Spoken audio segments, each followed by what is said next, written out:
Solo Leveling is arguably the best manhwa there is, such as for myself. There, I said it, alright. What are you gonna do about it? Argue? No. That's what I thought. Anyway, it's the kind of manhwa that will not give you headache even if you read thousands of times. Hell, even if you had the COVID, you would still be reading, right?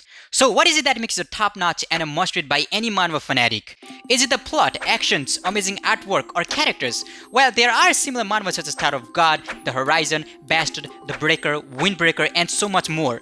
But Solo Leveling has pretty much everything required for a manhwa. It has gained increasing recognition since its first production, with an anime adaptation set to arrive next year. So today we'll discuss why it can be replaced by an anime, cause it is on a level of its own.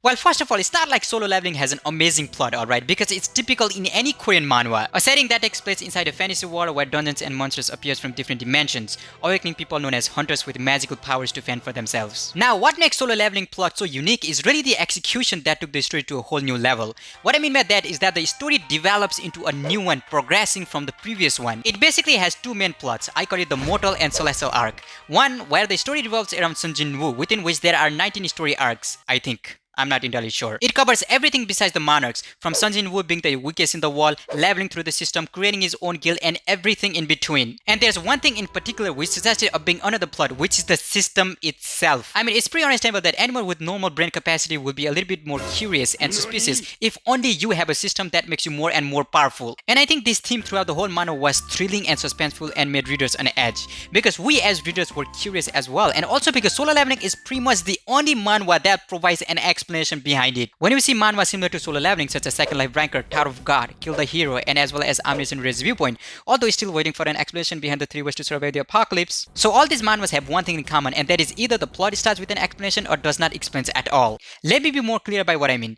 Take Second Life Ranker for instance. They don't necessarily provide a good reason behind the existence of the tower. It just exists. Same with Tower of God. Although I have to admit I have not completely read all the chapters. It's no different for Omniscient Reader's Viewpoint as well, although it has not finished yet, but I highly doubt it. And it's not just these manhwas. Take any typical manhwas with dungeons and monsters, they wouldn't provide you with a satisfying and exciting explanation. But Solo Leveling is different. They not only provided a satisfying reason, but also because of it tied the whole manhwa together and made it fascinating. The ideas of the monarchs and absolute being, and there was a higher purpose for Sun Jin-woo, was very original. And here's something that I'm afraid of. The anime might go to similar path, either like Tower of God, which covered around 70 chapters, and by the way, in my opinion, it was just an introduction, or it will be like Nobliss, they will take out some parts. Cause what we gotta understand is that Solo Leveling has 179 chapters, and each chapter is long, like really long. It took me like 15 minutes to complete each chapter. I'm serious. You don't believe me? Whatever. And if you're waiting for the exciting stuff like Beru and all these characters, then season 1 of the anime might not be the one. Now let's talk about the art style in the manhwa, and I wanna start by saying that I have yet to see any anime that will even remotely be close to the artwork of Solo Leveling, besides, and just maybe besides, Demon Slayer. Demon Slayer has amazing artwork and very unique art, especially in the second half of the season. To name such like that come Tidal Waves and Tanjiro's flame-breathing forms, but the best one was of course in Mugen Train arc. I was pretty impressed with the amount of time and effort they put in, cause that was visually astonishing. So if I were to compare with Solo Leveling, Dark and Blue Flame property of Shadow Soldiers is probably the most unique, as well as Glowing Eye. You know, this was probably the first time I've seen something as such, and it was very cool looking.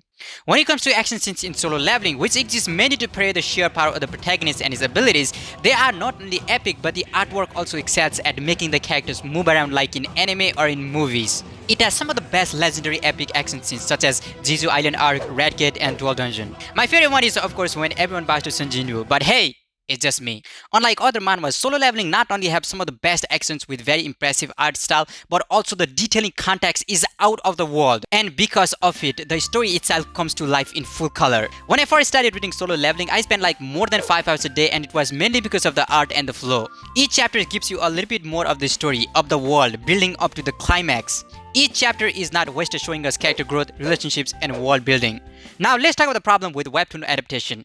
The year 2020 was stacked with 3 central webtoon adaptations: Tower of God, God of High School, and Nobliss. Although highly anticipated and some of the most popular among webtoons, their performances were short of expectations. Starting with Tower of God, the anime rushed through 78 chapters in just one season, considering the fact each chapter is long and deeply conversed. Many of the webtoon fans were not happy as anime left many crucial ingredients of the series, causing a rift in the story's pacing. God of High School also repeats similar mistakes as the Tower of God. For Plus, the anime covers 100 chapters of the manhwa in just 13 episodes and fails to properly introduce Chariak, which is like a power system. The epilogue of the first season was a bit hard to follow and complicated, don't you think? Now, let me talk about the main reason why the anime version will be underwhelming. It's basically because of Japan.